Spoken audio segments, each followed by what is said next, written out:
Nous ne servons pas n'importe qui, frère et soeur. Nous ne servons pas. En tout cas, moi, je n'ai pas envie de baisser les bras. Dieu est bon, il nous donne des... C'est bien, c'est gloire au Seigneur. On évolue, on grandit, on grandit. Il y a des choses qu'on ne savait pas faire, qu'on apprend à faire, il nous facilite les choses. Nous ne servons pas n'importe qui, c'est qu'il faut prendre, il faut comprendre ce qui est en toi. Il faut avoir confiance. Avec Sandra, on disait la dernière fois, le Seigneur est là, même son esprit, pour nous donner confiance en nous-mêmes. Qu'on n'ait pas peur. Ça peut être dans notre travail, ça peut être dans un diplôme, dans tout ce qu'on veut et tout ça. Donner confiance. Son esprit est là pour nous motiver. C'est lui le grand motivateur. La semaine dernière, on a dit, on a vu dans 1 Jean, on a vu que les gens disent qu'on n'a pas besoin de vous enseigner parce que l'onction vous enseigne. Voilà, l'onction vous enseigne. Mais quand l'onction t'enseigne, l'onction te reprend. Ah bah oui, parce que l'onction te corrige, l'onction te bénit. C'est ça le risque. C'est pour ça que ça me donne de méditer dessus. Amen, tu peux dire à quelqu'un, mais je n'ai pas besoin qu'on me dise qu'on me parle de Dieu. Je n'ai pas besoin de l'onction, parce que j'ai lu, l'onction m'enseigne. Le Saint-Esprit m'enseigne, d'accord. Mais si le Saint-Esprit t'enseigne, il doit être capable, il doit te reprendre de temps en temps. S'il ne te reprend pas sur ton comportement et si tu ne changes pas, c'est que ce n'est pas lui qui t'enseigne. Ben oui. Ou bien, on est rebelle à savoir. Mais oui, c'est pour ça que, en fait, la Bible, elle est toujours au futur. Voilà ce qu'il veut de toi. Mais ça ne veut pas dire parce que j'ai lu, j'ai entendu que je suis ça. Je dois rentrer dans ça. Vous voyez, c'est ça en fait, c'est là tout le dilemme. Il faut rentrer dans ce que la parole est. Tu dois être conçu pour rentrer dans ce que Dieu veut de toi. Tu dois rentrer dans ce qu'il veut de toi. Je ne dois pas me tromper par les faux raisonnements. Je ne dois pas penser. Même le grand Paul disait à chaque fois, c'est pour ça qu'il y a besoin qu'on soit illuminé, que Dieu ouvre nos yeux pour comprendre. Le grand Paul qui a vu des merveilles, qui a vu en fait, qui a vu la roue de Damas, ou qui a vu en fait, comment on appelle ça, le 3e ciel, tout ça, il te dit, je me bats afin de n'avoir pas travaillé en vain pour remporter la course. En fait, là où ça a tué beaucoup de personnes, ils se sont dit, comme ils ont, comment on appelle ça, comme ils ont en fait, ils ont fait ci, ils ont fait ça pour le Seigneur, ils ont 2-3 dons, ça y est, ils sont arrivés, c'est faux. C'est pas vrai. C'est pas vrai. C'est parce que tu peux bien commencer et mal finir, tu vois. Donc c'est pas vrai. C'est une vie, même Paul, c'est pour ça que la Bible est vraie. Il y a des gens qui étaient avant nous, qui ont donné des enseignements, Paul et tout ça. Et pourquoi, on va dire, pourquoi les autres écrits que d'autres personnes font ne font pas autorité? Pourquoi? Ça peut être un livre de témoins, mais tu lis alors. Mais c'est ça qui fait autorité. Pourquoi? Parce que Dieu l'a voulu ainsi. Vous savez, Dieu contrôle, Dieu fait tout ce qu'il veut. C'est lui qui a voulu. Pourquoi? Écoutez bien, ce livre qui a été écrit sur des papyrus, parfois sur des peaux de bêtes. Comment les hommes, qui a poussé les hommes, posez-vous la question, à avoir envie de reproduire ça? Pourquoi? Parce que c'est Dieu qui fait ça, qui va dans une tête, qui dit, tu feras comme ça. Tu feras ça. C'est Dieu qui fait ainsi. C'est pour ça que quand les gens sont inspirés par le diable, ils disent, oh, mais ce sont les hommes qui ont écrit. Non. Dieu a voulu ainsi. Ils ont écrit sur des peaux de bêtes parfois, sur des parchemins parfois. C'était des peaux de bêtes bien séchées et tout ça. Ils ont écrit dessus. Parfois, quand David, parce que ce n'est pas David qui écrivait, ils avaient ce qu'on appelle des scribes, qui étaient là, qui écrivaient en fait tous les psaumes qui disaient mon âme bénit l'Éternel, les gens qui recopiaient, on appelle les voilà. C'est eux qui faisaient des scribes en fait, c'est eux qui copiaient. Et après, on a eu ça aujourd'hui. Et pourquoi Dieu a permis, et pourquoi l'homme reconnaît qu'il y a autorité? Pourquoi c'est le livre le plus traduit? On a beau vouloir le suivre et dire c'est pas vrai, mais pourquoi les gens ont une crainte dans ce livre? Pourquoi même les théologiens qui ne croient même pas au Saint-Esprit, à la puissance de Dieu, d'autres personnes, ils s'appellent témoins, tout ce que tu veux, pourquoi, même s'ils manipulent les Écritures, pourquoi ils disent que c'est ça? Pourquoi? Parce que c'est ça la parole de Dieu. Même les musulmans disent les gens du livre. C'est comme ça qu'on appelle les chrétiens, les gens du livre. Il faut comprendre. Là, c'est ça la parole de Dieu.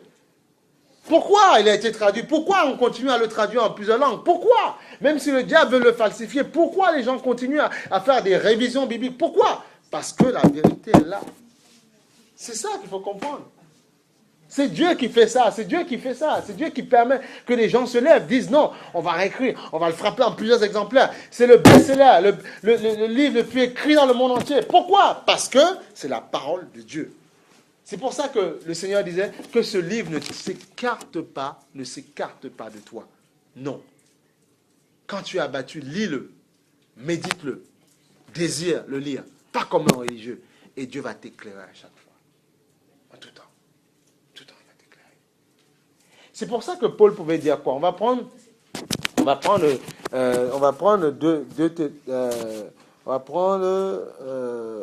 Éphésiens 1,15. Tu vois, Éphésiens 1,15. C'est pour ça que le Seigneur dit ça, parce qu'il sait que la Bible est la parole de Dieu, ni plus ni moins. Éphésiens 2,15. Non, Éphésiens 1,15, autant pour moi. Éphésiens 1,15. Éphésiens 1,15. C'est pourquoi, après avoir entendu parler de votre foi dans le Seigneur Jésus et de votre amour pour tous les saints, je ne cesse de dire toute ma reconnaissance pour vous lorsque je fais mention de vous dans mes prières. Donc, prier pour les uns pour les autres, c'est important aussi. Je prie que Dieu, regarde, je prie, c'est Paul qui fait ça. C'est pour ça que parfois, tu es obligé, même limite, de supplier les gens pour qu'ils changent, pour leur bien, parce que tu sais ce qu'il y a derrière. Tu sais le trésor qu'il y a derrière. C'est pas des flatteries. Je sais bien que quelqu'un qui refuse Dieu ou quelqu'un qui ne veut pas se conformer à Dieu, mais il va à sa perte. Ben oui, c'est pour ça que limite tu es obligé, tu dis, mais frère, je te supplie, je vais le faire. Tu vois, je prie que le Dieu de notre Seigneur Jésus-Christ, le Père de gloire, vous donne un esprit de sagesse et de révélation. Parce qu'il faut que la parole te soit révélée. Qui vous le fasse connaître, tu vois. Je prie qu'il illumine les yeux de votre cœur pour que vous sachiez quelle est l'espérance qui s'attache à son appel. Quelle est la richesse de son glorieux héritage au milieu des saints? Et quelle est l'infinie grandeur de sa puissance qui se manifeste avec efficacité par le pouvoir de sa force envers nous qui croyons? Voilà. Je prie qu'il illumine les yeux de votre cœur. Écoute, si Dieu ne t'ouvre pas les yeux, si Dieu ne t'illumine pas, l'histoire des anges, tu n'y crois même pas. L'histoire que Dieu est si puissant, tu n'y crois même pas. Pourquoi? Parce que, regardez, c'est ça qui est dommage. Je disais à quelqu'un, si tu considères que ça, vous savez, on a beau dire ce qu'on veut, mais parfois, et pourquoi même des chrétiens sont cassés, sont brisés? Parce que si un pasteur, tu dis quelque chose qui est en dehors de ça, ou bien qui te dit non, mais tu fais n'importe quoi, continue à faire n'importe quoi, non, je suis désolé. Si la Bible me dit de me ranger, de marcher droit, je préfère écouter la Bible. Ah ben non, ah ben oui. Et le problème, c'est que on attend que si le pasteur nous dit non, mais tu sais, ça c'est pas grave, tu peux continuer, il n'y a pas de problème, vas-y, continue, il n'y a pas de souci. On dit, mais c'est Dieu qui a parlé, Dieu lui donne forcément, oui, des révélations, donc c'est Dieu qui lui a parlé, je peux continuer. Non. Là, je préfère écouter la Bible. Si la Bible me dit, là, c'est pas bon, il ne faut pas faire, je ne fais pas. Si le pasteur te dit, non, mais tu sais, c'est pas grave, Dieu est amour, il y aura le temps. Oui, il y a un temps, mais il y a un temps où quand Dieu veut te réveiller pour que tu te reprennes, il faut te reprendre. Voilà, il n'y a pas le choix. Ah oui, il faut savoir ça. C'est pour ça qu'il faut être illuminé, il faut avoir les yeux ouverts. Comprendre que les pasteurs sont là pour guider un peuple, oui, amen. Mais aussi, le peuple ne doit pas rester comme un mouton à ne pas réfléchir. Il doit raisonner, comprendre, se dire, mais c'est la parole de Dieu.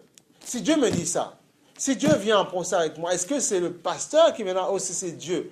Et même David, il vaut mieux avoir affaire aux hommes qu'avoir affaire à Dieu. Si Dieu rentre, on a vu l'histoire de David, quand il a fait n'importe quoi avec Bathsheba, eh bien, il a ouvert des portes. Et là, ça a tapé sec dans la famille, la maison de David. Jusqu'aujourd'hui. C'est ça le résultat. Parce qu'il a ouvert les portes. Abraham, parce qu'ils n'ont pas attendu la prophétie. On est allé avec Agar, parce que bon, la femme a dit, ouais, mais je ne peux pas faire l'enfant, vas-y.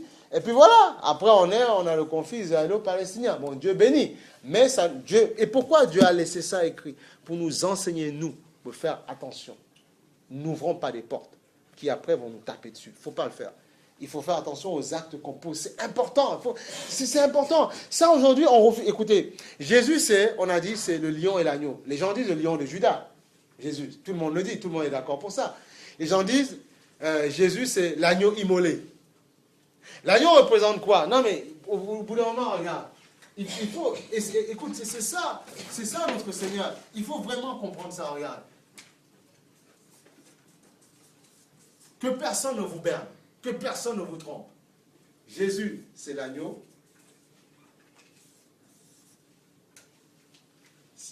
Que personne ne vous trompe. Tu vois, c'est l'agneau. Agneau. Et puis, en même temps, c'est le lion. Lion de Juda, on va dire. Nous rejetons la tribu de Juda. L'agneau, c'est, on a dit, c'est la douceur. Qu'on a besoin de toi, il est doux, il est amour, il est tout. Le lion, c'est la force, l'autorité. Ah ben oui. Et ça, c'est Jésus. Les deux, c'est pour ça qu'on disait parfois, les gens n'ont pas compris. Il marche avec, en fait, il y a quoi? Il y a la bénédiction et le jugement. C'est comme ça, non, mais c'est comme ça que Dieu fonctionne. Hein. Il marche avec la bénédiction et le jugement. Tu fais n'importe quoi, tu persévères dans ton n'importe quoi, boum. Tu marches, douceur. Il marche comme ça, le Seigneur. Ce sont ses facettes. Et même parfois, les parents sont comme ça, sans le savoir. Quand l'enfant fait n'importe quoi, on corrige. Quand ils sont corrects, on est amour. Mais c'est ça. C'est pour ça que ne chantons pas, ne disons pas l'agneau immolé, lion, le lion, machin, voilà. Non, comprenons. On parle d'un être qui a deux facettes. Il est amour avec toi. Oui, il est tendre avec toi quand il faut être tendre. Mais il est aussi coriace. Menacer tes adversaires quand tu n'as rien fait, mais aussi pour entrer en procès avec toi quand tu n'es pas en accord avec lui. Eh oui, oui, il va menacer. Écoutez, si quelqu'un vous fait du tort et que vous êtes dans toute la droiture de Dieu, il n'y a pas de souci, Dieu va s'occuper de vos ennemis. Mais si vous avez des ennemis et que vous n'êtes pas un petit peu correct, il faut se corriger. Parce que parfois, Dieu prendra du temps pour corriger nos adversaires. On va se demander pourquoi. Et oui, souvent, Dieu est un juste juge. Tu demandes à quelqu'un, Seigneur, il m'embête celui-là, voilà, Seigneur, allez, il faut, comme j'ai entendu parfois, il faut frapper, il faut taper, voilà. Mais il dit, si toi, tu n'es pas correct devant mes yeux, ne me demande pas de taper tout de suite. Parce que je suis pur, je suis saint, je suis correct. Tu vois, c'est ça qu'il faut comprendre. Tu ne marches pas avec n'importe qui. C'est pour ça que Paul disait, je prie qu'il l'ouvre, qu'il illumine les yeux de votre cœur, afin que vous compreniez l'héritage qui s'attache à son appel. Qu'il ouvre vos yeux. C'est parce que tes yeux ne seront pas ouverts en fait, quand quelqu'un va s'énerver avec toi, tu vas te mettre en colère. Pourquoi? Parce que toi ou moi, nous sommes au niveau charnel. Eh oui, nous sommes au niveau charnel, terre à terre, coup pour coup. Quand on est spirituel, pourquoi? Parce qu'on a les yeux, on sait que Dieu combattra pour nous. C'est pour ça qu'il y a nécessité que nos yeux soient ouverts. On va juste prendre un passage, on revient sur le truc. On va prendre un passage dans 2 Rois 6,15. 2 Rois 6,15.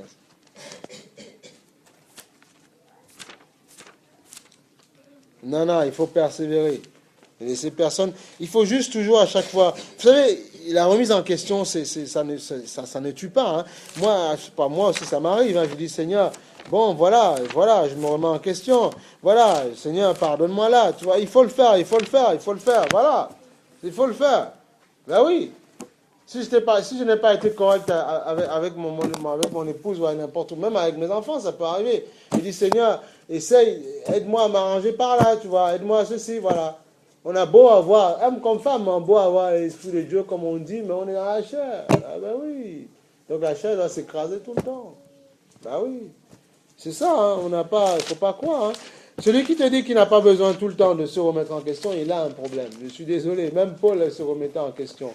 Donc il y a un problème. Ça y est, tu es déjà arrivé, ah bon, il n'y a pas besoin de te remettre en question. Eh bien, bon voyage alors. Non, il faut se remettre en question. Maintenant, il y a des choses, comme on a dit ce matin, qu'il faut éviter. Mais ça peut arriver même qu'au travail, quelqu'un te dise quelque chose de vrai.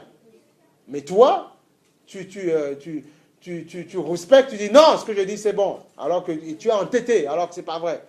Il faut parfois se remettre en question aussi. C'est important. Alors, 6,15, regarde ce que dit le Seigneur. 6,15. Tu vois, il dit, le serviteur de l'homme de Dieu, bon, parce qu'avant, ils avaient ce qu'on appelle des disciples, si tu veux. Dans le Premier Testament, il y avait Élisée, Élie, il y avait, voilà, on va dire Timothée, Paul, voilà. Quelqu'un qu'on a engendré dans la foi, si tu veux qu'on ait dans la foi, et qui ne nous suit pas, qui suit un homme, parce que Dieu marche avec quelqu'un, ben, on suit parce qu'on sait que derrière aussi, on a notre tour. Voilà, c'est ça, mais c'est pas, on ne suit pas comme un mouton. Ça, c'est, voilà. Alors, qu'est-ce qu'il dit, regarde. 15, il dit, le serviteur de l'homme de Dieu se leva de bon matin pour sortir de la ville et il vit une troupe la cerner. avec des chevaux de char. Et regardez, c'est ça qui est merveilleux. Des chevaux de char, même pour les enfants, c'est merveilleux aussi de voir ça. Des chevaux de char. Ce n'est pas des chevaux physiques. Des chevaux, Dieu a manifesté sa gloire, en fait. Voilà, tu vois, comme quoi c'est aussi plus réel que les Sangoku, les machins et tout ça. Voilà, tu vois, mais oui, il faut le dire, il faut qu'ils comprennent, parce que parfois ils peuvent croire que ces choses sont plus machin que les... Non, non, c'est pas vrai, Dieu aussi se manifeste. Tu vois, il faut qu'ils comprennent ça. Tu vois, et il vit qu'une troupe la cernait avec des chevaux et des chars.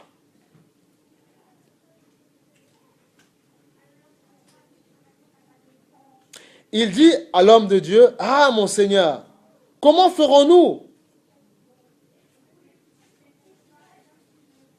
Comment ferons-nous? Nous sommes piégés, il y a pas mal de personnes autour de nous. » Qu'est-ce qu'il dit?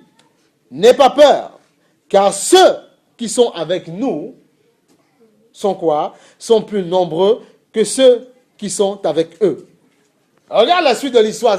Non, mais c'est ça qui est important un petit peu. Il faut comprendre, là, il faut comprendre. Puis, mais il ne voit pas. Celui qui est à côté, il ne voit pas. Il ne comprend pas. Il dit, mais non, mais tu racontes n'importe quoi. Je vois physiquement des gens qui sont autour de nous. Et tu me dis que ceux qui sont avec nous, ils sont où? Ils sont plus nombreux. Tu as un problème. Tu es fou. Il faut t'enfermer. Non, mais qu'est-ce qu'il dit? Il dit, n'aie pas peur, car ceux qui sont avec nous sont plus nombreux que ceux qui sont avec eux. Puis Élie, parce qu'il a vu, bon, il ne comprend toujours pas. Bon, ses yeux ne sont pas ouverts parce qu'il n'a pas saisi l'esprit. On va prier Dieu. Élie pria l'Éternel, ouvre ses yeux pour qu'il voie. Les yeux de l'esprit, les visions. Et l'Éternel ouvre ses yeux pour qu'il voie. L'Éternel ouvrit les yeux du serviteur et il vit la montagne pleine de chevaux et de chars de feu autour d'Élysée. Tu vois ça? Les Syriens descendirent vers Élysée. Il adressa alors cette prière. Veuille frapper cette nation d'aveuglement. Et l'Éternel les frappa d'aveuglement, tu vois. C'est les anges qui ont travaillé. Il les a frappés d'aveuglement. On peut continuer un petit peu, mais bon, ce n'est pas le sujet du jour. Et l'Éternel les frappa d'aveuglement, conformément à la parole d'Élysée. Élysée leur dit, ce n'est pas bon, ce n'est pas le bon chemin, et ce n'est pas la bonne ville. Suivez-moi, et je vous conduirai vers l'homme que vous cherchez. Il les conduisit à Samarie. Lorsqu'ils furent entrés dans Samarie, Élysée dit, Éternel, ouvre les yeux de ces hommes pour qu'ils voient. L'Éternel ouvrit leurs yeux. Là, c'est les yeux physiques, hein, leurs yeux. Et ils virent qu'ils étaient en plein milieu de la Samarie. Là, ils étaient piégés. Alors, vu, le roi d'Israël dit à Élysée, faut-il les tuer, mon père? Élysée répondit, tu ne les tueras pas. Est-ce que tu mets à mort ceux que tu fais prisonniers grâce à ton épée et ton arc? Donne-leur du pain. Tu vois, il les a confondus par l'amour. Pourtant, c'était des ennemis. Ça, c'est un autre enseignement, mais c'est fort aussi. Donne-leur du pain et de l'eau afin qu'ils mangent et boivent et qu'ils repartent ensuite vers leur Seigneur.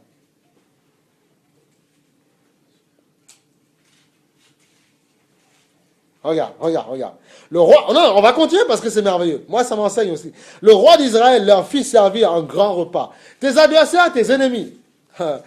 Et ils mangèrent et burent. Puis il les renvoya et ils repartirent vers leur maître. Écoutez l'histoire, la suite de l'histoire. Les troupes des Syriens ne revinrent plus sur le territoire d'Israël. L'amour les a confondus. Bon, ça, c'est un autre débat. Mais c'est bon pour prendre de la graine aussi.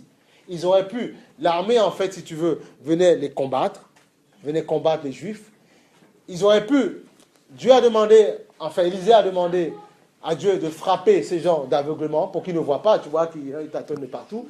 Et il les a dit d'aller par là. Donc ils suivaient ce qu'Élisée leur disait. Ils sont allés en pleine Samarie, chez le peuple d'Israël. Et maintenant, il a ouvert les yeux, ils ont vu qu'ils étaient en terre ennemie, piégés. Là, c'est fini, on est mort. Et le roi d'Israël, lui aussi, voulait réagir de façon charnelle. Donc il fallait les massacrer. Il dit non, donne-leur du pain. En fait, là, tu te rends compte que Élisée a montré aux Juifs qu'il ne fallait pas toujours combattre avec le fourreau, avec l'épée, mais que parfois il fallait combattre avec l'amour. En fait, qu'est-ce qu'Élisée faisait là? Il annonçait la venue de Jésus-Christ. Jésus nous a demandé, tendez l'autre jour, manifestez l'amour. En fait, c'est pour ça qu'on te dit que Jésus a toujours existé, toujours. Et dans ses prophètes, il a toujours travaillé. Manifestez de l'amour. Heureux quand on vous blasphémera, mais vous manifestez là, vous serez enfant de Dieu. Heureux quand vous manifesterez la paix, quand on vous critiquera, vous serez appelé enfant de Dieu. Bon, ça c'est une parenthèse. L'amour triomphe de toutes choses. Tu vois, même dans le Premier Testament, là où c'était la loi, où on tuait, où Dieu envoyait David qui était un chef de guerre, qui massacrait le peuple et tout ça, Dieu a montré parfois, par certaines séquences, que l'amour triomphait de chaque chose. Et ils ont vu, ils ont été confondus. Attendez, on vient vous massacrer, vous nous préparez un veau gras, la bonne nourriture, du pain. Il y a un problème, vous êtes fous. On ne vous cherche plus la guerre parce qu'on a eu une leçon. Voilà. Une leçon d'amour. Alléluia. Une leçon d'amour. L'amour triomphe de tout. Alors, toi qui pensais que non, non, il m'a engueulé, il m'a fait. Non, manifeste de l'amour. Arrête à manifester de l'amour. Même si nos paroles parfois se lâchent, manifestons de l'amour. Dominant. C'est fort ça. Non les gars, on arrête.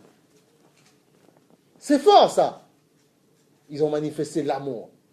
Et en manifestant l'amour, il n'y a plus de problème. Ils ne sont plus revenus faire la guerre. Voilà.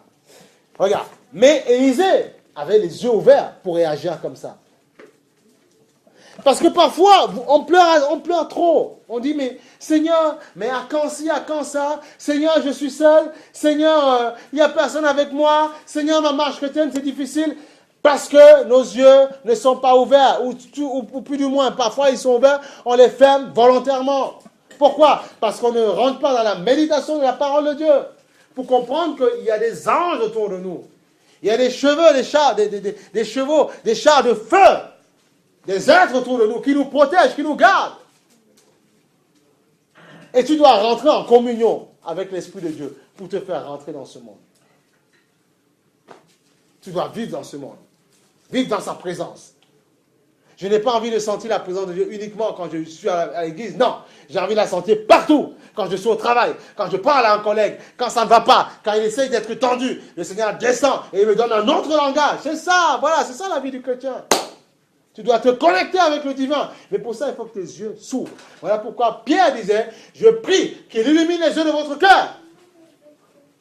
Sinon, tu n'as pas envie de sortir même du péché. Tu n'as pas envie parce que tes yeux ne sont pas ouverts. Tu dis, Seigneur, si je sors de là, quelles sont les conséquences?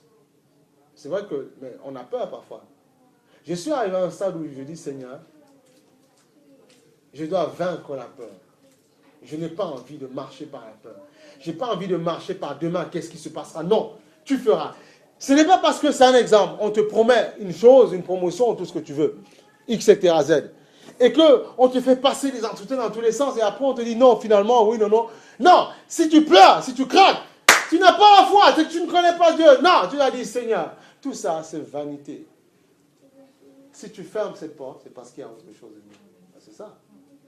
Tu as donné ton témoignage aussi la dernière fois.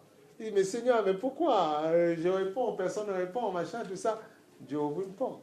Il ferme notre porte là-bas pour ouvrir une autre. Parce que c'est Dieu. Parce que si Dieu nous donne... Écoutez, depuis que je suis au Seigneur, je n'ai pas toujours eu ce que je voulais tout le temps. Mais quand Dieu m'a donné ce que je ne voulais pas, parce que dans tes prières, tu es figé. Seigneur, c'est ça, ça, ça. Parfois, il m'a donné ce que j'ai prié. Il m'a donné autrement. Mais aujourd'hui, je dis, Seigneur, heureusement que tu as fait comme ça, je te bénis. Parce que peut-être qu'il y avait un piège dans ce que je voulais. Voilà. Eh oui. Mais ça ne veut pas dire, il y a des moments, il a fait dans mon sens, oui. Mais comme il est un père, il ne fera pas toujours dans ton sens. Non, mais oui, tu ne fais pas toujours dans le sens d'Ali. Non, ben voilà. Donc c'est comme ça. C'est la même chose. Pourquoi on ne veut pas comprendre que Dieu fonctionne comme ça aussi? Il t'a donné à toi la capacité d'être père, mère. Voilà. Mais et quand lui, il fait la même chose avec toi, tu ne comprends pas, tu t'énerves. Et Seigneur, pourquoi? Mais non, il fait la même chose parce qu'il est le Père des Pères. Il est le Père des Pères, le Seigneur des Seigneurs. Mais il faut que tes yeux s'ouvrent pour que tu comprennes qu'autour de toi, celui qui t'empêche, par exemple, de t'accrocher à Dieu parce que tu as peur, comme nos yeux ne sont pas ouverts, on refuse de les ouvrir. On ne peut pas prendre des décisions fermes. Pourquoi? Parce que on se dit, mais... Parce que l'évangile, ça reste terre à terre. C'est de la religion, en fait, pour beaucoup. Et c'est ça le problème. Mais si on ouvre nos yeux, on a compris qu'il y a autour de nous des anges qui travaillent. La réalité de Dieu autour de nous. Tu dis, Seigneur, je prends le risque. Seigneur, je vais essayer de ne pas avoir peur. Tu m'as dit d'avancer et c'est pas toi qui m'enverras dans une fournaise. Tu ne peux pas me faire tomber, non. On tombe parce qu'on s'écarte un petit peu de la parole. Dieu ne fait pas tomber pour le plaisir. Ce n'est pas Dieu qui a envoyé David faire n'importe quoi. Ah non. C'est lui qui est allé de son propre chef à faire n'importe quoi. Il ne faut pas que les chrétiens, parfois, ils tombent dans tout n'importe quoi. Ils disent, c'est mon époux, il faut arrêter. Mais non, il ne faut pas dire n'importe quoi. Les gens tombent dans tout n'importe quoi, dans la souillure, dans le vide. Ils disent, non, mais non, il ne faut pas dire ça. Ils disent, non, c'est mon époux. C'est pas vrai. Tu peux sortir de là. Mais il faut que tu aies le courage. Et parce que tu auras le courage de sortir de là, tu verras Dieu. Là, ton épreuve, c'est quoi? C'est de dire non là où le diable veut t'engluer. C'est là, justement. Ah bah oui, c'est là. C'est de dire non, Seigneur, je ne m'engluerai pas dedans. Non. Je veux voir. Écoute, parfois, je dis à Sandra, non, mais il est Dieu ou il n'est pas Dieu. C'est comme l'histoire des allergies bizarres, des machins bizarres. Je ne mange pas si. Dieu est Dieu ou il n'est pas Dieu. Moi, il y a des choses parfois avec la foi, il me donne de faire. Il est Dieu ou n'est pas Dieu. On a le droit de tout manger. Mais ce n'est pas parce que je ne mange pas ça que je vais imposer ça à une autre personne. Alors, comme nos yeux ne sont pas ouverts, alors quand le monde dit, en prenant ça, vous serez parfois piégé par ça, ça peut vous donner des complications dans votre corps, eh bien, on obéit. On se laisse condamner. D'accord. Pour un temps, je peux accepter ce qu'ils me disent. Mais ça ne veut pas dire que si l'Esprit me dit un jour, c'est ça avoir les yeux ouverts, parce que Dieu peut te tester. C'est l'exemple, tu dis, mais moi, je ne mange pas de lait, je ne mange pas toutes ces affaires. Je te piège, je dis, non, là, il faut faire. Je dis, Seigneur, ah bon? Ah, il faut faire. Montre-moi que tu as la foi, il faut faire. Seigneur, on a dit, mais certains, ici, sont allergiques, tout ça, ils peuvent mourir s'ils touchent à ça. Gluten, pas gluten, sans gluten, je ne sais pas quoi. Seigneur, je vais le faire. C'est l'Esprit qui dit, il faut faire. Il dit, ah bon? Fais-le. Tu fais, il dit, ah bon, Seigneur, mais tout se passe bien. Mais tu vois, c'est la foi. Et au bout d'un moment, Dieu va te donner de faire des actes de foi. Ah ben oui. C'est pour ça que je dis, tu as la foi au niveau que Dieu veut pour l'instant. Mais plus tard, Dieu te mettra face à des dilemmes. Tu rentres dans le ministère, tout ça, il y a des moments, tu vois, ça peut être un peu, selon toi, un peu tendu, un peu tout ça. Tu es testé, éprouvé, pour voir si tu as la foi. Tu dis, j'ai la foi. Parce que tu as vécu des choses difficiles. Tu étais malade, tu as prié, guérison. J'ai la foi. Non, tu as guéri parce que Dieu a voulu. Voilà. Parce que Dieu peut ne pas vouloir aussi. Mais comme il est amour, il veut. Voilà. Et comme tu as guéri du cancer, alors tu te dis, des ulcères, tu te dis, c'est bon, j'ai la foi. Yes. Non, c'est pas comme ça. Parce que demain, tu seras dans une position et tu vas te dire, tu vois, tu arrives à faire l'acte parce que je permets que tu poses l'acte. Ça, c'est vous donner gloire à Dieu. C'est pour ça que je dis, parfois dans des situations bizarres, je me suis trouvé dans des situations où je me disais, mais Seigneur, mais si tu n'exauces pas, tu ne pries pas dans mon sang, tu n'exauces pas dans ma prière, comment je pourrais te présenter après, toi le vrai Dieu? Il dit, non, justement, mon fils est passé par la croix, moi qui étais en Christ, puisque Dieu s'est manifesté en Christ, passé par la croix. Pourtant, il était le Fils de Dieu. C'est pour ça que les musulmans ne comprennent pas. Ils disent, mais non, s'il était le Fils de Dieu, il ne peut pas se faire crucifier. C'est impossible. Dieu l'enlève directement. Parce qu'il dit, Dieu ne peut pas crucifier celui qu'il aime. Parce qu'ils ne comprennent pas l'amour de Dieu. Et la Bible nous dit, Dieu a tant aimé le monde. C'est ça, voir comme Dieu, afin que nul ne périsse. Mais c'est vrai. Imagine, toi, on te dit, bon, on dit ton enfant, tu le massacres. Tu laisses se faire massacrer. Et puis derrière ça, il va revivre. Il dit, ah bon, vous êtes fou? Non, il va mourir. Il est dans un cercueil. Et tu sais bien que toi, Dieu, il va ressusciter le troisième jour. Mais non, toi, massacre-le, tu sais, il y a pas mal d'enfants qui seront sauvés et tout ça. Non, c'est ton fils, la chair de ta chair. Tu auras du mal à le faire parce que tu n'es pas Dieu. Tu n'es pas Dieu. Mais Dieu est Dieu. Dieu a donné son fils afin que nul ne périsse, que tous aient la vie éternelle. Parce qu'il a les yeux de l'esprit. Il voit, parce qu'il est visionnaire. Dieu est visionnaire. C'est pour ça que le Dieu visionnaire vit en toi. Ça veut dire quoi? Parfois, il faut accepter de faire des sacrifices. Eh oui, parce que demain, tu récolteras plus tard. Eh oui, mais les chrétiens ont peur. C'est la peur. Tu peux me dire ce que tu veux. On a peur de prendre des risques. On dit, qu'est-ce qui va se passer demain? Qu'est-ce qui va se passer? Est-ce que ça va marcher? Il dit non, ça va marcher. Dieu n'aime pas les lâches. Il dit bien, abat les lâches. N'aie pas peur. Tu veux voir la gloire de Dieu. C'est comme Abraham. Il y a des moments où tu seras testé. Il faut que je te le dise. Il y a des moments. Parce que moi, parfois, je le vis, ça. Je dis, mais Seigneur. Et tu te rends compte que quand il n'a pas donné dans ton sens. Mais tu te rends compte qu'il y a une force plus forte encore en toi. Et tu arrives à dire, écoutez, vous et votre monde, c'est vanité. On t'annonce une nouvelle. Tu dis, mais écoutez, il n'y a pas de problème. On dit, mais il est fou, il a un problème. Mais non, Dieu a préparé mon cœur, tout va bien, gloire à Dieu. Eh oui, et justement, le flegme, la ténacité de la personne va te parler, il va dire, il est fou, il y a un problème. Parce que c'est vanité, il ne faut pas avoir peur. Amen. Il ne faut pas avoir peur. Il faut prendre des décisions. Te dire, Seigneur, mon Dieu, je sais qu'il y a un risque en faisant ça. Mais je sais que tu es capable, comme Jésus, il me redonnera ma vie plus tard. Mais je prends le risque d'aller mourir à la croix. Pourquoi? Parce que Jésus connaissait Dieu. Parce qu'ils sont unis. Parce que Jésus a les yeux ouverts. Je prends le risque de le faire. Je prends le risque. Il est Dieu ou il n'est pas Dieu. Hier, je disais à Sandra, soit il est Dieu ou il n'est pas Dieu. Je vais faire la chose. Soit il est Dieu ou il n'est pas Dieu. J'avance. Vous ne savez pas, commencer le ministère, tout ça. Vous croyez que quoi? C'est des prises de risque, hein? Qu'est-ce que vous croyez? Ce sont des prises de risque, hein? Tu engages ta vie dans la chose, quoi. Mais tu sais qu'il est Dieu. Et quand tu vois après les gens se donner, tu es content. Ben oui, je dis, prends le risque. Et puis, d'autres se grefferont. Des gens arriveront. Tu prends le risque. Tu dis, Seigneur, je prends le risque, Seigneur. Voilà. Si moi, je m'arrêtais sur la vie des gens, de pasteurs et tout ça, jamais j'aurais pris le risque. Mais tu sais que Dieu est Dieu. Tu prends le risque. Tu avances fermement. Et tu vois sa main. C'est ça. C'est ça la foi. C'est ça la foi. Il y a des prises de risque, mais il faut le faire. Il ne me demandera pas d'aller prendre mon enfant coupé comme il a fait Abraham, et après, tu vas au dernier moment. C'est ça. Est-ce que tu es prêt de commencer et voir que pour le moment, il n'y a pas ce que tu désires? Est-ce que tu considères les petites choses que je fais ou tout de suite, tu auras la foi quand tu verras une grande chose? Non. Les grandes choses arrivent parce qu'on a accepté les petites choses d'abord. Toujours. Ben oui. Parce que les petites choses c'est ce qu'on appelle la fondation. Toujours. La fondation, les petites choses. Et après, les grandes choses se greffent. Mais si la fondation est mal faite, tôt ou tard, ça se casse, ça se brise. Ça se brise.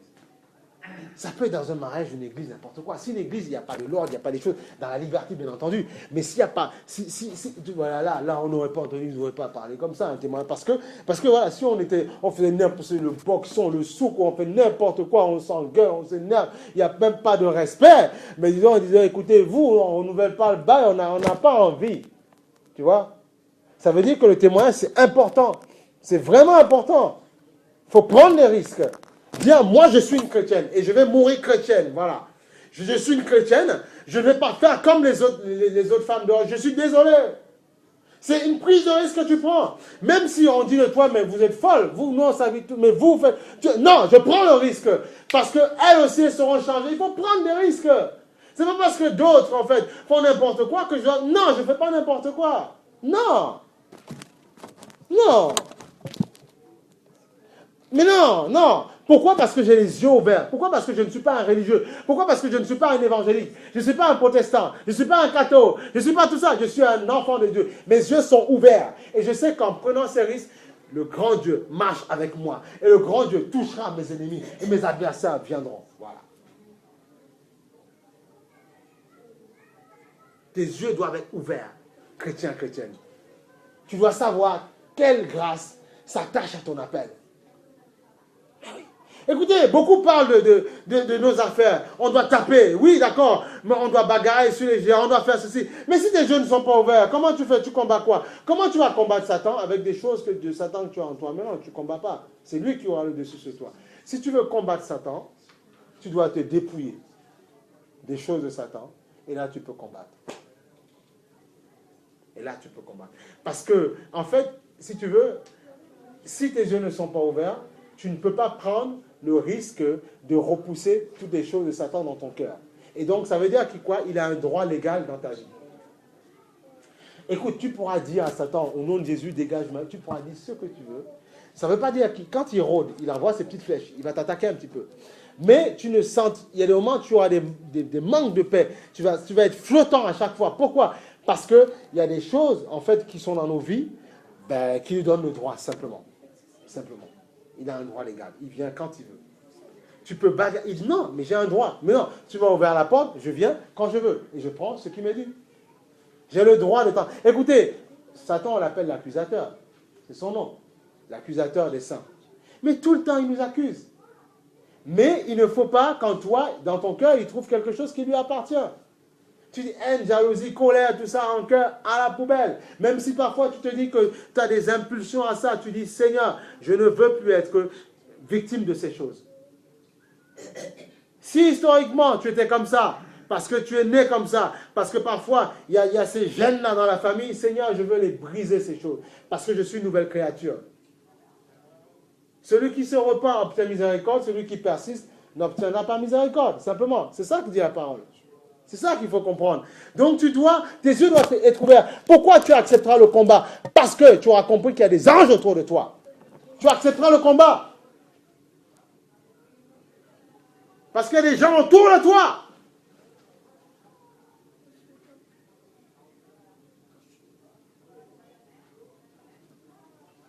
Parce que tes yeux sont ouverts. Tu vois, le serviteur en question, il n'avait même pas compris qu'il y avait des anges autour de lui. Mais Élisée avait compris. C'est pour ça que c'est le rôle des pasteurs.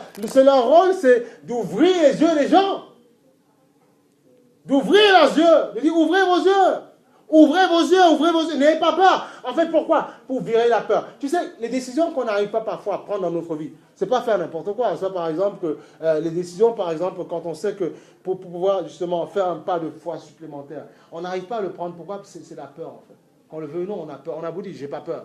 J'ai pas peur. J'arrive à dormir dans le noir. Il n'y a pas de souci. Non, mais tu as peur ailleurs. La peur, c'est un esprit qui est derrière. C'est une chose tellement vaste, en fait, tellement vaste. Il y a beaucoup d'entités, il y a beaucoup de sphères en fait dans la peur. L'un peut ne pas avoir peur de dormir du noir, mais il a peur de prendre les décisions fermes. Il doute tout le temps, voilà, parce qu'il a peur. Est-ce qu'il croit qu'il pense que Jésus ne va pas vraiment faire? Si, alors que Dieu dit, celui qui demande ne doit pas douter, qu'il ne doute pas. Et cette chose s'accomplira. Si Dieu veut te voir prendre position pour lui, il ne t'abandonnera pas. Peu importe ce que l'homme charnel dit, non. C'est à toi de comprendre que l'homme charnel n'est pas plus grand que Dieu. Non. À toi d'avoir un témoignage correct devant la personne et tu dis, Seigneur, je te remets cette personne. Mais si tu veux d'abord te venger et dire, Seigneur, je te remets la personne, ben non. Je dis, tu vois, tu as eu peur. Tu pensais que je n'allais pas juger la personne ou bien toucher le cœur de la personne. Donc tu as voulu te faire justice toi-même. Et on ne peut pas laisser Dieu travailler pour nous.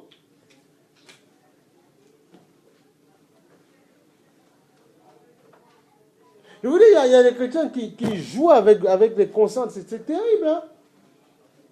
Il y a des chrétiens qui jouent avec d'autres. Mais c'est pas possible, ça.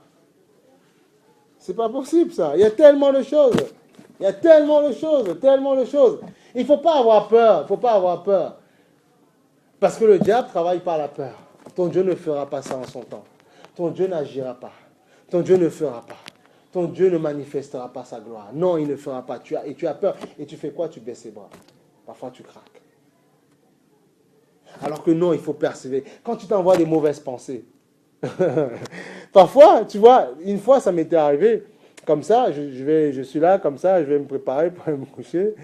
Et puis, tu vois, et tu sens que c'est satanique. Tu vois, la pensée. Mais tu vois, tu sens des pensées qui arrivent des ténèbres. Je dis, mais... Ouais, mais tu sais, quand les gens disent, oui, la parole de Dieu, voilà, c'est les hommes qui ont écrit tout ça. Mais tu sens, quand un être humain te balance une chose, et puis c'est un jeu, tu vois. Et quand c'est les esprits des ténèbres en personne qui viennent me dire, ouh, je dis non, non, non. Et tu vois, et tu commences, tu pries en langue. C'est là où tu dois exercer les dons. Tu pries en langue. Tu commences à célébrer Dieu. Et tu as une paix qui te donne. Tu dis, mais dis donc, mais tu dis, mais tu es quand même un petit salopard, toi, monsieur. Mais tu es quand même, c'est du n'importe quoi, vous les démons. Et tu vois, et après, tu vois, la présence de Dieu t'inonde. En fait, tu as le choix de choisir soit le diable va t'écarter de la parole de Dieu, et après, il va te taper, si tu veux, voilà. Mais Dieu en fait, tu as le choix. Tu choisis la lumière ou les ténèbres. Mais si tu choisis la parole du Seigneur, la parole de Dieu, tu verras que Dieu En fait, quand il ne te donne pas encore ce que ton cœur désire, c'est parce qu'il te forme. Il veut voir ce que tu as dans ton cœur. Il y avait un roi, on ne va pas le prendre aujourd'hui, dans 2 Rois quelque chose, où le roi en question, Dieu était avec lui, Dieu marchait avec lui. À un moment donné, Dieu, je crois, Osias, voilà, Dieu l'a laissé pour voir en fait ce qui était dans son cœur. Pour voir ce qui était dans son cœur. Et au bout d'un moment, Osias en fait a baissé les bras. C'est ça qu'il faut comprendre. Parfois, tu seras testé pour voir ce qui est dans ton cœur. Pour voir si tu dis avoir une grande foi, comme tu le dis. C'est pour ça qu'aujourd'hui, à chaque fois, je dis, Seigneur, je suis ce que je suis parce que tu me donnes de le faire. Amen. Gloire à toi. Voilà, c'est tout. J'arrive à me sanctifier parce que tu me donnes de le faire. Gloire à toi, c'est tout. Mais je n'estime pas le faire. Écoute. Même se sanctifier, on le fait parce qu'on a la révélation de Dieu, parce qu'on sait qui est Dieu, parce qu'on a compris. On a compris qu'en le faisant, on sait ce qui arrivera plus tard. On sait que plus tard, comment on appelle ça? Plus tard, il te démontrera le pourquoi il fallait que tu le fasses, tu te sanctifies. Parce qu'il est Dieu, mais il faut accepter comme Abraham, qui est le père de la foi, de prendre des risques. De te dire qu'au fond de toi, mais non, c'est la même chose. Abraham, quand il est allé faire crucifier son fils. Sacrifier. Il a dit à ses acolytes, à ses servants, je vais adorer, je reviens. Mais Dieu lui a dit, donne-moi ton fils que tu aimes tant. On va le sacrifier. Mais il savait au fond, il a dit, je viens. Il était prophète. Au fond de lui, il dit, mais non, mais Dieu me demande de le faire, j'obéis. Mais il ne peut pas m'abandonner. Non, c'est pas possible ça. Eh bien, tu vois, je suis dans la même disposition. Je dis, jamais, il ne peut pas m'abandonner. C'est pas vrai. Je prends le risque de faire la chose. Non. Mais il ne peut pas m'abandonner. Tu peux dire ce que tu veux dans une entreprise. Tu peux dire, oui, mais écoutez, ça, on ne vous donne pas, ça, ceci. Non, je prends le risque, je crois en Dieu. Les gens peuvent dire, non, mais tu sais, c'est dur en ce moment. Tu sais, la vie, chômage, je m'en moque. Je prends le risque parce que mon Dieu, il a tout dans ses mains. Je prends le risque. Et je sais que ce qu'il y aura plus tard, il ne m'abandonnera pas. Il m'ouvrira une porte. C'est comme ça que tu dois fonctionner. Là où ça a peur, tu dis non, je n'aurai pas peur. D'accord, ma chair a peur. Mais oui, puisque je suis dans la chair. Mais non, parce que spirituellement, mes yeux sont ouverts. Je n'ai pas peur. Non. Jamais, je n'ai pas peur. Je reste fort, ferme. Voilà, c'est comme ça. Voilà. Parce que si tout le temps on doit être fort dans la foi, parce que Dieu nous a donné quoi? Une chaise, machin, un TGV, je ne sais pas moi, un iPad, un iPhone. On est content juste pour ça. Mais non, c'est vanité. Non. Parce que justement, là, peut-être qu'il ne t'a pas donné un petit peu ce que ton cœur désire. Mais tu sais que demain, il y aura une autre porte qui s'ouvrira pour sa gloire. C'est comme ça que ça se passe. Et là, tu fais tant l'ennemi à chaque fois. Tu dis non, Satan. Tu es le Dieu de ce siècle. Mais mon Père est le Dieu des dieux, est le Dieu suprême. Et il domine sur toute la terre, toutes choses. Voilà. S'il ne veut pas me donner ça, c'est parce que c'est peut-être qu'il y aura un piège. Mais demain, il y aura autre chose. Et ce sera plus glorieux que la gloire d'avant. C'est comme ça. Ah ouais. Il faut savoir qui tu sais. Voilà. Parfois tu dis, mais Seigneur, si tu ne peux pas donner ça, comment je vais en parler de toi? Mais quand il te dit non, mon fils, quand il a accepté de mourir à la croix, il avait les yeux ouverts. Il savait que le 3e jour, je le ressusciterai. Et il serait assis dans la gloire. Il le savait ça. Il a dit, je meurs, je me laisse crucifier. Mais je sais que il ne m'abandonnera pas. Voilà, il a eu les yeux visionnaires. Parce qu'il a dit, il faut qu'Albert, Sandra, Muriel se donnent au Seigneur. Voilà, viens à moi, je les élèverai. C'est comme ça, justement, c'est ça. Voilà, c'est comme ça l'évangile. Et le moment où tu seras dans l'inconfort parfois. Eh oui, mais si tes yeux sont ouverts, tu diras, et Satan voudra quoi? C'est qu'il voudra que tu maudisses Dieu. Non, on ne maudit pas Dieu. Et si je maudis Dieu, je vais faire comme la femme de, comment elle s'appelle, genre maudit Dieu et meurt. Non, comme je dis, je connais Dieu, je ne maudirai pas mon Dieu. Je me soumettrai, je dirai, Seigneur, fais-moi juste grâce. Voilà, simplement, fais-moi grâce. Et il va t'ouvrir un boulevard.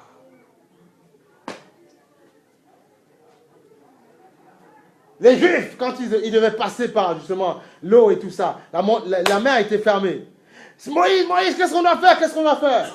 Dieu dit, prends le bâton. Le truc s'ouvre. Parce que Moïse savait que Dieu allait le faire. Mais tu dois lutter avec l'incrédulité des autres. Ils ont du mal à se défaire de certaines choses. Tu dis, mais non, croyez, Dieu fera. N'ayez pas peur. Soyez courageux. Voilà. Courageux. Courageux. Parfois, Dieu peut te promettre une chose. Même une prophétie peut sortir. Et Dieu, pendant qu'il est en train de préparer la chose, le diable attaque. Il dit non, je vais faire notre plan comme ça à mon enfant, parce que je vois que le diable, en fait, ce n'est pas un Dieu statique. Il n'est pas comme ça, il ne bouge pas, il est en mouvement. Il voit ce que le diable fait. Il dit, je vais le localiser comme ça. Je le localise comme ça. Mais il est toujours dans la vision de Dieu. Hein, toujours, oui. Et tu verras que ce que Dieu te donnera, tu diras, waouh. Et tu verras que, en fait, spirituellement, tu auras compris que c'est ce que tu avais demandé, en fait. Mais toi, tu étais charnel, en fait. Tu vois avec les yeux de la chair. Et tu comprendras. Tu comprendras parce que tu auras grandi. Tu seras en phase avec l'esprit aussi. Tu auras grandi, tu auras compris les choses. Alléluia. Mais c'est ça. Béni soit le nom du Seigneur. Béni soit le nom du Seigneur. Gloire à Jésus. Alléluia. Gloire au Seigneur. Béni soit le nom du Seigneur. Reçois la gloire pour ton amour, pour ta force, pour ta force. Pour ta force. Vous savez, les gens qui ne croient pas, qui n'ont pas envie de croire, il faut les laisser tranquilles là. Et puis après, quand ils vont s'accrocher parce que vous aurez la foi, vous serez ferme. Souvent, peut-être que les gens aussi, parfois, ils nous manipulent, ils jouent avec nous parce que nous-mêmes, on n'est pas ferme dans notre foi aussi, tu vois. Donc, il faut être très ferme pour faire plier les autres. Ah ben oui. Alors, il faut être très ferme. Mais si l'autre se dit, je peux jouer avec lui, comme je veux, je joue. Tout ce que je lui dis, il accepte. T'as beau te dire costaud fort. Spirituellement, quelqu'un de plus faible te manipule. Avec des paroles. Puisque tu n'es que parole en fait. Comprenons, nous ne sommes que parole. Nous ne sommes que parole. Nous ne sommes que parole. Nous ne sommes que parole. Et on peut se laisser séduire facilement. Tu sais, par exemple, tu peux être une sœur ou n'importe quoi qui attend quelqu'un, il attend que Dieu te donne n'importe quoi, un homme, tout ça. Et puis le diable commence à... Il va utiliser des gens pour t'infiltrer les pensées, tu vois, te dire des choses. Et tu écoutes. Et le diable est très malin. Et après, tu vas sortir du plan de Dieu pour faire plaisir aux autres personnes. Mais tu sais, tu pourrais faire comme ça. Tu pourrais faire comme ça pour être mieux apprécié. Tu pourrais faire comme ça alors que Dieu t'a mis dans une position. Et après, tu écoutes. Tu dis, oui, c'est pas mal au début, comme Ève. La pomme, elle est belle. Oh, elle est pas mal. Tu croques.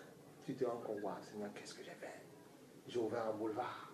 Et là, tu es piégé. Pourquoi? Parce que Ève, ses yeux ont été fermés. Le diable, il a ses capacités de t'aveugler. De la même manière que le Seigneur a aveuglé, en fait, ces gens-là, pour les faire compte. Le diable, qu'est-ce qu'il fait? Il sait que tu as la parole de Dieu en toi. Alors, il va t'aveugler, en fait. Il va t'aveugler pour un instant. C'est pour ça qu'il faut toujours être... Attendez, vous comprenez, quand Dieu nous demande de nous humilier, de nous écraser, c'est pas... Dieu n'est pas un père fouettard ou quelqu'un des sadomaso qui aime fouetter les gens. Non, attention, il faut bien comprendre. Écoutez, on dit à chaque fois, il faut être équilibré. Le monde de l'esprit, tu ne le vois pas. Si Dieu ne t'ouvre pas les yeux, là. Est-ce que tu vois un démon là, tout de suite devant toi là? Soyons honnêtes là, un petit peu. Dieu t'ouvre les yeux. Il t'ouvre les yeux et tu peux voir un ange arriver, oui. Mais ce monde-là, tes yeux sont ouverts tu le vois parce que Dieu t'ouvre les yeux. Il t'ouvre les yeux. Je passe pas toutes mes 4 secondes à voir des démons partout, des anges. Ça veut dire quoi ça? Et c'est comme ça, il y a des gens après, et après c'est des fausses visions, et après ils deviennent eux-mêmes manipulés, ils voient des démons partout. Et ils disent qu'ils voient des choses, mais la vie est catastrophique. Alors, dans ce cas, je préfère ne même pas avoir de vision, rien du tout, et avoir une vie ok, correcte. Et toi qui dis en avoir, tu es dans la dévalente. Voilà, c'est comme ça. Tes visions ne te sont pas profitables. Non, je préfère, moi, tu vas m'humilier, m'écraser. Dieu t'ouvre les yeux, il te montre des choses, des visions, d'accord, si, amen, mais pour te fortifier, donner de continuer. Écoutez, vous ne laissez pas séduire par tous les gens qui vous disent toutes les 4 secondes. Oh, Dieu peut te donner de voir une fois, Paul, mais je vois, j'ai vu ci et ça, je vois ça mon frère, je vois ça pour toi, je vois ça. Non, il faut arrêter, il ne faut pas nous fatiguer avec ça. Si tu me dis ça et qu'il y a un problème dans ta vie, je dis non, j'ai pas envie, excuse-moi. J'ai pas envie, il ne faut pas m'embêter, voilà.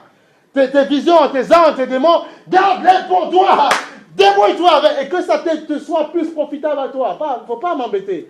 Voilà. Parce que quelqu'un qui dit voir les choses de l'esprit tout le temps, en principe, tu dois avoir la crainte de Dieu et marcher droit piqué, droit, parce que c'est ce que Paul disait. Je crains, parce que si je fais n'importe quoi après avoir vu tout ça, ça peut être très dangereux pour moi. En principe, les gens qui te disent qu'ils ont vu certaines choses, il y a une crainte de Dieu qui les remplit. Ésaïe, quand il a vu les chérubins venir, il a dit, Saint, Saint, Saint, mes yeux ont vu la gloire de Dieu. Il faut que je me cache. On dit, n'aie pas peur, pécheur, n'aie pas peur. On lui a mis un rouleau sur la bouche. En principe, ces personnes-là qui ont vu l'au-delà, en principe, tu vas voir une grande crainte. Ceux qui ont eu la révélation du Messie, tu vois, il y a une crainte. Tu te dis, mais pourquoi on ne fait pas comme ça? Pourquoi? Non, parce qu'il y a une crainte de Dieu en eux. Il dit, non, nous on a vu des choses. Non. Il y a un monde qui s'est révélé, un monde parallèle qui s'est révélé à nous. Et on a vu tellement beau, tellement saint. On n'a pas envie. Non, pas tout en bas. La présence tombe, boum, boum, boum. On n'a pas envie de sortir de là. Jamais. Voilà. En principe, ces personnes-là, ils essayent de se cadrer un petit peu. Ils essayent de, voilà. Parfois même, limite, c'est pas qu'ils sont un peu fous. C'est que, parfois, pour toi, ça peut être une chose bonne pour toi. Il dit, non, pour moi, c'est pas bon. Tu vois, voilà. Tu vois, bon, après, Dieu les aiguise un petit peu. Non, mais c'est ça qu'il faut comprendre. Parce que le monde du divin est venu à toi. Et il faut ça pour chaque chrétien. Pour pouvoir prendre des décisions fermes. N'avoir pas peur. Tu dois dire, si le monde qui a créé, ce monde qui nous angoisse, qui nous stresse, qui nous met à peur, si ce monde est venu à moi, s'est montré à moi, je suis sûr que s'il me dit de prendre un risque là, il ne va pas aller juste parce que Dieu est amour. Sinon, où est l'amour? Il me dit, c'est là où tu vois l'amour de Dieu à travers Abraham. Massacre ton fils. Et je vais te montrer, non, providence, je pourvois, l'agneau est là. Laisse l'enfant, tue l'agneau. J'ai juste voulu tester ta foi. Donc le chrétien qui dit que de temps en temps tu ne seras pas testé, si tu seras testé, pour voir où est ta consécration. Ta meilleure amie doit être la parole de Dieu, afin que tes yeux soient ouverts. Je vous assure qu'il y a des choses, sinon vous allez rater, passer à côté de beaucoup de choses. Mais c'est les gens qui te disent que si quelqu'un te dit, non, j'ai claqué les doigts et tout, c'est faux, c'est pas vrai. Dieu forme tous ses enfants. Et les gens ont tellement vu, Dieu est tellement bon, l'amour de Dieu. Quand ils sentent Dieu, ils pensent que Dieu est uniquement pour eux, pas pour les autres. Et c'est ça le problème du chrétien. Et quand parfois il est un petit peu éprouvé, il ne comprend pas. Mais c'est pas normal, Seigneur. Comment c'est pas normal? Abraham, c'est le père de la foi. Eh bien, il a été éprouvé. Il n'a pas eu peur et Dieu a manifesté sa gloire. Et Dieu a dit, puisque tu m'as démontré ce que tu as fait de toi, je te ferai le Père de Dieu. Une multitude sortira de toi. Nous, aujourd'hui, les enfants de la foi. À cause d'un homme qui a accepté. Et aussi, il dit, pour démontrer aux gens que même Jésus qui est venu, Dieu qui est venu en Jésus après, est plus grand qu'Abraham. Il dit aux Juifs, Abraham a vu mon jour. Et il a tressailli de joie. Les gens disent, mais tu es fou, Abraham est né avant toi. Ils n'ont pas compris que Jésus était déjà toujours. Parce qu'ils sont un, il ne faut pas les dissocier. Il est en Dieu, Dieu est en lui. Et l'Esprit couronne. C'est une personne. Il n'y a pas trois dieux. Il n'y a pas au nom du Père, du Fils et du Saint-Esprit. Dans ce cas-là, si le Saint-Esprit, au nom du Père, le Père c'est un Dieu, Jésus c'est un Dieu, le Saint-Esprit, comme les gens veulent faire la Trinité, on dissocie tout. Dans ce cas-là, on a dit Dieu s'est fait cocu par le Saint-Esprit quand il y a eu Jésus. En Marie. Ben oui. Et après, regarde le grand Dieu. Marie est enceinte. Heureusement que Dieu a ouvert. Écoute, tu vois, on aurait dû le prendre. Jésus a ouvert les yeux. Dieu a ouvert les yeux de Joseph. Et tu sais qu'avant, parce qu'il faut faire un peu d'histoire pour comprendre, avant, quand les Juifs voulaient se marier, pendant les fiançailles, tu sais, Joseph était promis à Marie. Il était fiancé pour pouvoir se marier. Pendant les fiançailles, il ne fallait pas que la femme ait eu des rapports, si tu veux, jusqu'au mariage. Et quand ça arrivait, il disait non, moi je t'aime Marie, mais je vais te renvoyer parce que comme il y a eu ça, et si je te prends, tu es souillé en fait, si tu veux, parce que tu as eu un rapport avec, tu me dis que tu es enceinte, tu vois. Et c'est là où l'ange a apparu à Joseph. Vous avez déjà lu l'histoire ou pas? L'ange a apparu à Joseph pour dire, Joseph, ne crains pas de prendre Marie. Elle est pure, ne crains pas de la prendre. Alors comment une femme fait pour avoir un enfant et toujours être vierge? C'est la puissance de Dieu, ça. Il n'y a pas eu rapport, il n'y a rien eu. Dieu, l'Esprit de Dieu, l'ange a dit, l'Esprit de Dieu va te couvrir et tu seras enceinte. Ça c'est fort, c'est le miracle. Eh oui, c'est un miracle, ça. Elle est enceinte de celui après qui a permis que tu sois connecté, accroché à Dieu. Même sa naissance était un miracle. Et Joseph a voulu la renvoyer. Mais Dieu a fait quoi? Voilà, comprenez. Le soir, il lui a envoyé un songe à Joseph. Il a dit non, l'ange lui est apparu. Ne crains pas de la prendre. Donc vous voyez, comprenez ceci. Quand vous comprenez, quelqu'un qui dit qu'il voit des visions, des choses comme ça. Il faut discerner. Là, on va vous donner quelque chose pour comprendre, pour vous disséquer un peu. Parce que Dieu lui a donné une vision, il n'est pas dit il se glorifier pour dire machin, tout ça, non. Mais c'était pour pouvoir résoudre une énigme. Comment faire avec cette femme qui est enceinte et m'est promise pour un mariage. Dieu lui montre une vision, à but de quoi? Pas de s'enorgueillir, non, à trouver une solution. Les hommes et les femmes de Dieu, c'est comme ça, ceux qui ont les yeux ouverts. Pas à but après de manipuler ou détruire les gens, non. Non, à but de résoudre des cas impossibles. Tu comprends? C'est ça, les vrais visionnaires. Donc, il ne faut pas vous laisser séduire par qui que ce soit.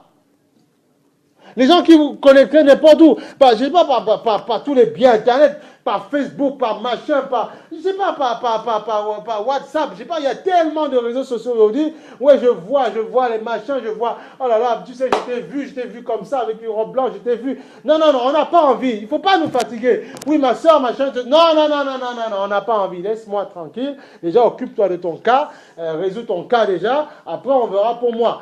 Voilà, c'est ça qu'il faut comprendre. Voilà. Ne sois pas prophète ou visionnaire avant le temps fixé par Dieu. Il y en a, ils veulent brûler les étapes. Il y en a, ils ne veulent pas, même parfois certains, ranger leur vie. Et puis, ils vont donner des leçons de mort. On dit non, jamais, tu mets un mort dans ta bouche. Quand tu n'es pas en règle, il faut d'abord que tu te règles. Et là, voilà. Mais oui, mais il faut être clair. Il ne faut pas dire n'importe quoi. C'est pour ça que comme on laisse faire, même les chrétiens n'ouvrent pas les yeux. Alors ils vont aller accepter de s'asseoir devant les gens. Donc, si tu ne sais pas que la personne a une double vie, je peux comprendre. Mais il y en a, ils savent que la personne a une double vie, qui vit n'importe comment, qui trompe à gauche, à droite, qui fait n'importe quoi. Ben non, mais voilà, prêche tout. Il n'y a pas de problème. Non, on dit non, il y avait bien un problème là. Tu ne sais pas, amen. Mais quand tu sais, tu dois prendre tes dispositions. Ah ben oui, c'est comme ça.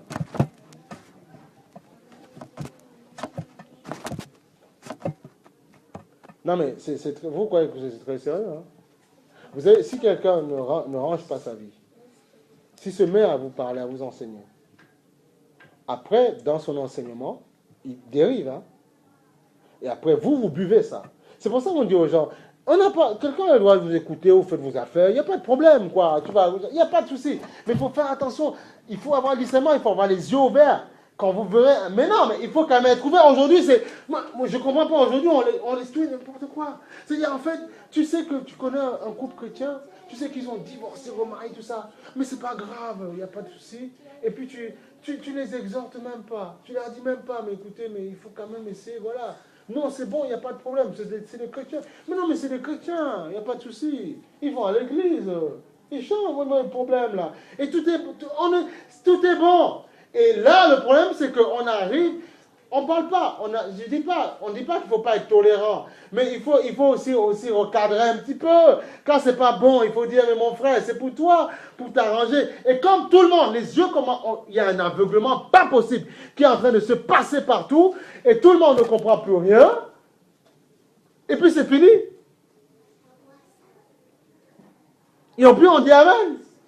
Je suis chrétien, je vais à l'église, et plus personne. Et toi, parfois, qui attends quelque chose de la part de Dieu, mais comme ces personnes-là sont chrétiens, mais ils te font croire que c'est comme ça, un chrétien peut vivre comme ça, il n'y a pas de problème. Tu peux vivre, tu as le droit. Tu as le droit. Il n'y a pas de souci. Tu peux être au piano, taper, machin, tu peux t'en croire. Et puis voilà, tu as le droit parfois. Oui, j'ai entendu ça. J'ai vu ça même. Tu as le droit de dire, tu es avec quelqu'un, et puis mais tu te dis être peut-être celui que Dieu a pour toi, mais en même temps, ta tête est amoureux de quelqu'un, c'est quoi ça? Et puis tu as le droit de faire, mais c'est pas bon. Tu as le droit de faire comme ça, c'est pas bon du tout. Non, c'est pas bon, mais c'est le monde à l'envers. C'est comme il y a des chrétiens, ils se mettent à genoux, ils jeûnent, mais on a déjà vu, ils jeûnent pour avoir un compagnon. Ils disent, Seigneur, quand tu me le donneras, ils prient, ils intercèdent, il n'y a pas plus prière qu'eux. Et quand ils ont la chose, au bout de quelques mois, ils commencent à me fatiguer. Ça commence à me saouler, il me saoule. La chair n'est pas morte, parce que les yeux ne sont pas... Mais, attends, non, on a connu ça. On a vu ça. Voilà, non, moi, et les gens commencent à revenir dans la chair, ils te disent carrément, tu sais, moi, au bout de 3 mois, quand ça commence à me fatiguer, dégager, je vais, non, il faut arrêter. Ça, c'est pas un langage chrétien. Là, c'est quelqu'un de charnel qui est là. Il faut mourir, voilà. Il faut s'écraser.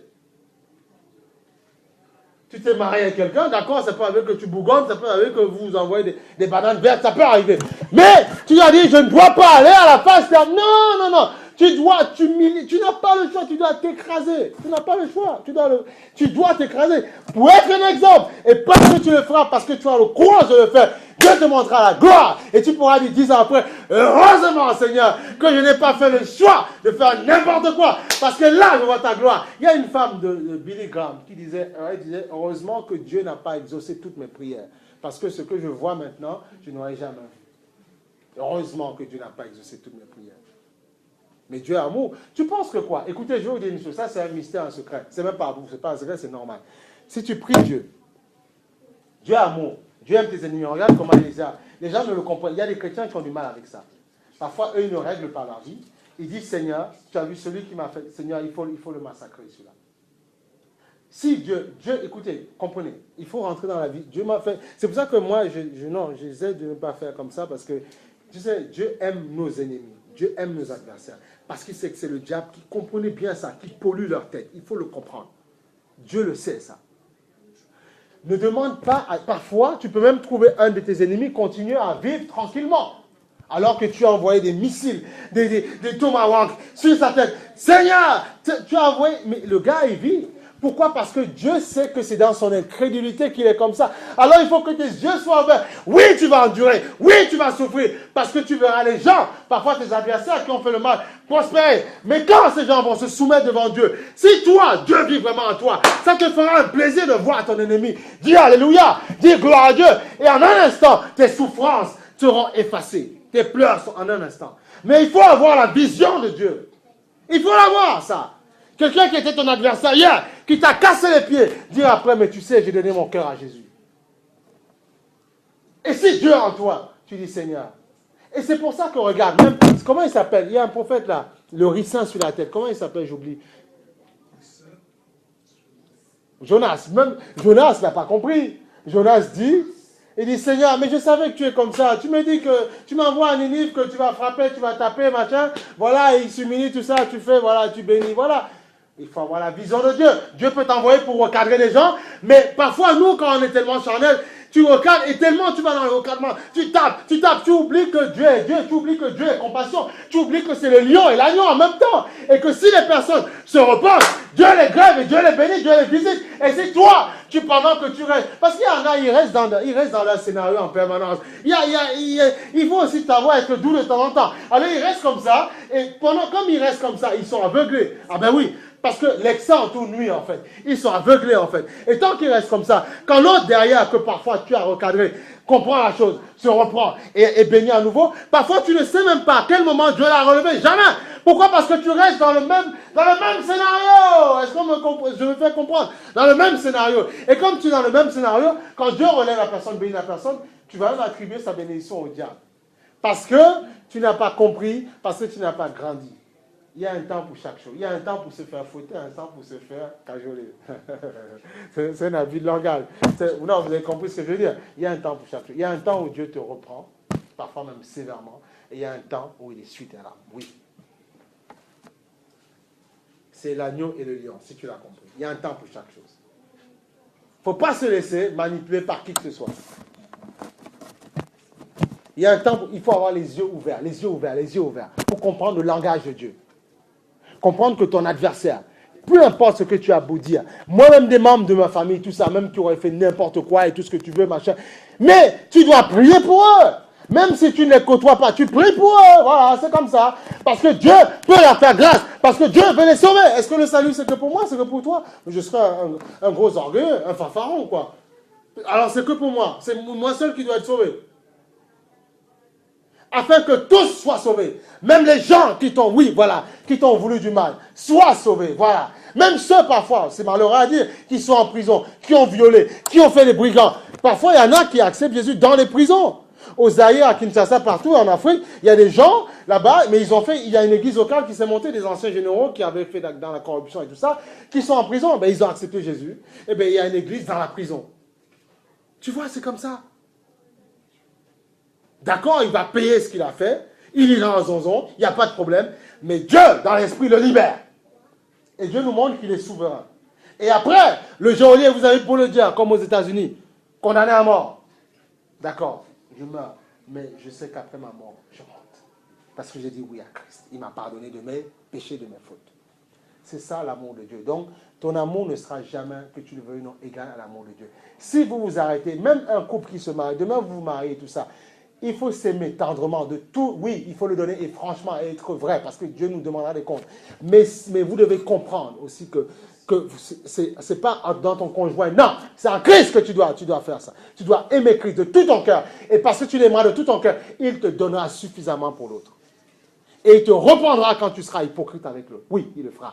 Mais tu dois être... C'est un challenge, hein, mais tu dois aimer Christ. C'est Christ que tu dois aimer, d'abord. Parce que si tu n'aimes pas Christ, si tes yeux ne sont pas ouverts pour Christ, d'abord, ben tu ne sauras pas aimer l'autre. Tu seras rancunier pendant des semaines avec l'autre. Mais si tu connais Dieu, c'est pour ça qu'avant de rentrer dans le mariage, il faut accepter de se faire un petit peu enseigner. Parfois, Dieu ne nous donne pas tout de suite parce qu'il veut un petit peu nous enseigner de temps en temps. Parce que, écoutez, quelqu'un qui arrive dans le Seigneur, il dit 6 mois après, il veut déjà se marier tout de suite, tout ce qui va bien. Mais ton truc peut foirer là. Mais c'est très sérieux, ça foire. Qu'est-ce que tu crois? Parce que tu es chrétien. Parce que tu as dit oui à Jésus, ça y est, tu es protégé. C'est pas vrai. Il faut être soumis à Dieu. Et l'Esprit de Dieu protège nos affaires. Sinon, ça ne marche pas. Ça ne marche pas. C'est pour ça que chez les juifs, tout ça, même chez les chrétiens, les vrais chrétiens, il y a le temps des fiançailles. Quand on se connaît, bon après les fiançailles, on ne va pas les faire durer 2 ans, 4 ans, 6 ans. Quand ça va bien, bon écoute, il y en a c'est tout, au bout de 6 mois, même au bout de 3 mois, ils se marient, et puis basta, on passe avec ça. Parce que voilà, et le but, c'est pas de traîner les fiançailles, on apprend à se connaître, après on apprend à se connaître, et puis après on fait n'importe quoi, après on dit, oh, on veut plus. Il y en a plein. Ils étaient fiancés avec quelqu'un, et malheureusement, bon, c'est arrivé, ils ont eu un rapport. Et après, il dit, on veut plus, on veut, c'est pas, ça va pas, non? Il y a un problème là. Vous avez déjà consommé la chose et vous ne voulez pas vous marier, il y a un problème. Il y a un problème. Non, il faut bien comprendre. Pour que demain, quand vous ayez à dire ça à des sœurs ou des frères, il faut bien dire, parce que les gens, la connaissance commence elle s'augmente dans le monde entier. La connaissance s'amplifie. Il ne faut pas raconter n'importe quoi. Il y a des chrétiens qui ont les yeux ouverts. Hein. Non, il y a des chrétiens, même des jeunes, qui ont les yeux ouverts aujourd'hui. Hein. Il ne faut pas raconter n'importe quoi aux gens. Vous avez dit non, mais je suis comme ça, mais tu sais, Dieu accepte. Il dit, ma soeur, tu as un problème. Dieu accepte, c'est pas bon. Dieu, ah bon, c'est qui ton pasteur? Il est fou, il a un problème, lui. Il faut le virer, ce monsieur-là. Non, on doit vous dire la vérité. On doit dire, on va être sérieux. Parce que vous allez rencontrer des gens quelque part dans la rue qui vont vous parler des choses sérieusement. Vous allez dire, mais attends. Ben oui, tu as vu là, tu as rencontré quelqu'un qui te dit Jésus t'aime. Tu vois, voilà. Mais ils sont partout, ça pilule. Dieu a une armée partout dans le monde entier aujourd'hui. Osée 4:6. Est-ce que quelqu'un peut le lire, s'il vous plaît? Mon peuple est détruit parce qu'il lui manque la connaissance. Puisque tu as rejeté la connaissance, je te rejetterai. Tu seras dépouillé de mon sacerdoce. Amen. Et tu vois, regarde. Alors tu vois, on comprend que le Seigneur ne te secoue pas ou ne te laisse pas te secouer parce qu'il a envie de le faire. Il dit, tu péris parce qu'il te manque la connaissance. C'est la connaissance qui ouvre tes yeux. C'est la connaissance qui te donne de comprendre que Dieu est vrai. Et comme le peuple de Dieu refuse la connaissance, mais il dit non, j'en ai marre des sermons. Mais je vous ai dit la semaine dernière, comprenez, dans le monde, on se fait sermonner tout le temps. Tout le temps, tu es sermonné. En formation, tu es sermonné. Les publicités te sermonnent. Mais comprenez, mais c'est quoi un sermon? On a dit c'est des choses qu'on envoie, c'est des informations. C'est tout. Après, le sermon peut être imagé, le sermon peut être audio, le sermon peut être visuel, le sermon peut être écrit, ou le sermon peut être audible. C'est du sermonnage. Mais comme on a pris ça dans la définition du Larousse, on a appliqué ça, soi-disant à la religion, on croit qu'on n'est pas des religions aux choses, soi-disant des machins, la Bible et tout ça. Alors dans ces cas-là, tu te dis, oui, mais le sermonnage, je me fais manipuler. Mais le diable sait très bien que si tu refuses ça, Une âme ne peut pas rester vide. Il t'en donnera de l'information. Tu ne peux pas. En fait, tu es entouré de forces, du bien et du mal. Donc, ton âme ne peut pas rester vide. Tu obéiras à un maître, que tu le veux. Tu laisses tomber Jésus, tu obéiras tôt ou tard à un autre, que tu le veuilles ou non. C'est comme ça. Tôt ou tard. Je disais parfois, à chaque fois, là, avant, je disais, écoutez, prenez-moi tout. Prenez-moi tous vos dons, tous vos machins. Mais la présence de Dieu dans mon esprit, jamais vous l'enlèverez ça. Et c'est ça que je cultive plus que tant d'autres. Et quand elle se manifeste dans mon corps, je m'en moque des démons, je prends autorité. Peu importe la forme, je prends autorité, c'est tout. On n'a pas peur, voilà. Parce que c'est El Shaddai, le grand Dieu, qui me dit, non, je suis là. N'aie pas peur. Et on prend autorité. Même si on est seul, il peut se manifester comme il veut. On va le tabasser. Ben, on va le faire, voilà, par la foi, par l'esprit, avec les armes de Dieu. Non, rien du tout, on n'a pas peur. Non. Parce que on sait que le grand Dieu nous touche. Et c'est lui qui me donne de ne pas avoir peur. Mais non, mais il y a des gens comme, comment ils s'appelaient les amis de Paul, là, et tout ça, dont ils ont voulu imiter Paul. Comme il n'avait pas vraiment la personne du Seigneur, au nom de Jésus que Paul prêt, sortez. Ah bon, on sort. On va vous déshabiller, on va vous tabasser. Voilà. Tournez, vous allez vous nous chasser, vous ne connaissez pas Jésus. C'est comme ça que ça se passe. Ah ben oui, qu'est-ce que tu crois? C'est ça qu'il faut s'approcher de Dieu, il faut être connecté à Dieu, sinon ces autres-là, ils vous tabassent. Hein. Ils arrivent, ils n'ont pas peur de vous, ils peuvent vous donner des gifles, vous carrez, vous me sortez. Pour qui vous nous chassez, vous êtes qui vous? Ok, c'est quoi? On a déjà vu des choses où les gens ils avaient des cravates et ils demandent avant vous nous chassez, on va vous tirer vos cravates, vous êtes trempés, vous allez voir. Donc, tu vois. Ah non, mais attendez. Mais c'est réel ce show, c'est un jeu ou quoi, c'est pas de la blague. C'est très sérieux. Ben oui. Alléluia. Béni soit le Seigneur. Mais c'est bien. Non, mais bon, Dieu vous aime beaucoup. Honnêtement, on va faire de belles choses pour le Seigneur. Et puis voilà, vous verrez. Franchement, saisissez le bouquet, n'ayez pas peur. N'ayez pas peur de prendre des décisions. Voilà, on a encore un peu de temps, j'espère. N'ayez pas peur de prendre des décisions. Et puis, le Seigneur fera ce qu'il a à faire. 8:32. Que dit le Seigneur? Tu vois? Donc, vous connaîtrez la vérité et la vérité vous affranchira, vous rendra libre. Libre de quoi? De l'esclavage. Et la vérité fait quoi? Elle affranchit. La vérité ouvre les yeux. La vérité illumine. La vérité ouvre les yeux de l'esprit. Et tu comprends que si Dieu te dit, là mon fils, ma fille, fais comme ça, oublie ça, ne fais plus ça. Tu sais que ton Dieu ne te mentira pas. Et ton Dieu te démontrera sa gloire. Il faut maintenant avoir des prières audacieuses. Il faut avoir de l'audace dans vos prières. Il faut avoir de la conviction, de l'assurance. Vous connaîtrez la vérité. Par contre, n'allez pas dans ce sens-là où on dit regarde, 2 Timothée 4:3. Vous allez voir. 2 Timothée 4:3, juste comme ça. 2 Timothée 4:3.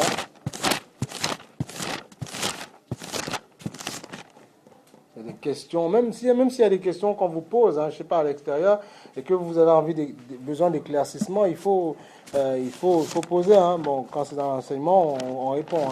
Parce qu'il y a besoin qu'on soit éclairé. Ne vous laissez pas déstabiliser. Vous avez besoin d'éclairage, il faut poser des questions. C'est ça, ça édifie aussi. Il ne faut pas rester avec vos questions et après que vous ne soyez pas capable de vous défendre parce qu'il y a tellement... Voilà. Bon, vous avez la chance, ici on essaie d'être un petit peu ouvert de ce côté-là. Donc voilà, mais les questions qui restent dans l'enseignement, bien entendu. Parce qu'il y a parfois des gens, ils vont poser des questions, ils vont à Lille, ils vont à Paris, ils vont au Nord, c'est une façon de dire, ils vont dans tout n'importe quoi. Après, on ne s'en sort pas. Mais les questions fondamentales pour grandir dans l'esprit, oui. Voilà, ça va être pas mal. 2 Timothée 4:3. Il viendra un temps où les hommes ne supporteront pas la saine doctrine. C'est important, Ouais. Mais ayant la démangeaison d'entendre des choses agréables, ils se donneront une foule de docteurs selon leur propre plaisir, détourneront l'oreille de la vérité et se tourneront vers les femmes. Voilà, tu vois? Voilà, tout à fait, tu vois? Et vas-y plus bas, qu'est-ce qu'il dit? Mais toi, sois sobre en toutes choses, supporte les souffrances, c'est l'œuvre de l'évangéliste rend plus bien comme monsieur. Amen. Parce que, et même si Paul voulait continuer plus loin sa lettre, il aurait dit, parce que Christ en nous l'espoir de la gloire, tôt ou tard. Il y a toujours, Christ est passé par la croix, la souffrance. Il a été meurtri, et après il a vu la gloire. Donc, le chrétien, puisque tu es en Christ, Jésus dit, tout disciple accompli est comme son, voilà. Tout disciple accompli est comme son maître. Voilà. Donc, s'il a souffert un temps, tu souffriras aussi. Souffriras dans quel sens? C'est que parfois, tout n'ira pas comme tu veux. Mais tu auras un chrétien qui te dit que tout va bien tout le temps pour lui, il ment. Non, il y a un temps où ça va un petit peu pas aller du tout. Pour que justement, tu puisses... Et là, tu diras que Dieu est grand parce qu'il t'aura sorti du bourbier. Daniel, il y a eu l'histoire du feu. Non, du lion. Il n'a pas été mangé. Abel-Nego, Shadrach, il y a eu le feu, ils n'ont pas brûlé. Et le roi, Nebuchadnezzar, les a libérés. Voilà. Il y aura ce temps-là, ça peut arriver. Ça peut être pour toi un assaillement, je ne sais pas, de facture, je ne sais pas quoi. Peu importe. Autre chose. Mais il y aura un moment où les portes vont s'ouvrir. Et là, tu reconnaîtras, tu diras, j'ai entendu parler de toi, mais ma main t'a vu, mes yeux ont vu ta main agir. Voilà. Comme ça, ton témoin sera plus ferme. Tu ne seras pas fébrile, tu ne seras pas froloquet. Non, tu seras stable, tu seras stoïque. Voilà. C'est comme ça. Et quand le diable viendra menacer ta maison, tu pourras prendre l'autorité. Il ne dira pas non. Qu'est-ce que tu prends? Tu dis quoi? Moi, je résiste. Non, tu ne dis rien du tout. Tu dégages au nom de Jésus. Voilà, c'est comme ça. Tu obéis. Voilà, tu te soumets. Voilà. Donc, tu vois, il dit, les gens voudront entendre des fables. Tu vois, des choses qui séduisent. Des choses, en fait, si tu veux quoi? Regarde. Des choses qui les confortent dans leur façon de vivre. C'est-à-dire, je suis bien comme ça. Monsieur, il ne faut pas me dire, ne me demande pas de... Voilà, non, je suis bien comme ça, je suis pas mal. Il y a des chrétiens qui sont comme ça. Et après, quand ça ne marche pas dans leur vie, ils disent, ils accusent après. Ils disent, ouais, mais les chrétiens, les églises... Non! Est-ce que quand on t'a dit, est-ce que tu as compris qu'il fallait faire quelque chose? C'est ça qu'il faut comprendre.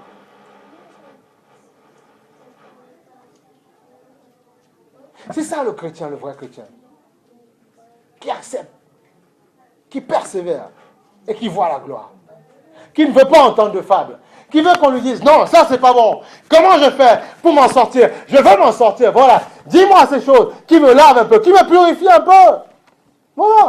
Je vous dis qu'il y a des jeunes un peu partout, en France même, qui ne soyez pas les derniers. Non, voilà, même moi, ils ne sont même pas les derniers. Ayons les yeux ouverts parce qu'un jour, vous allez justement tomber dans d'autres personnes qui vont dire, ah bon, je ne savais pas ça, bon, je pensais que, ah bon, ben voilà, mais non, mais bah, chez moi, on ne me dit pas ça. Non, il faut qu'on vous dise, que tu sois éclairé. Et après, quand tu rencontreras un frère qui marche un petit peu de manière carrée, tu dis, oh frère, je connais, merci, que Dieu te bénisse.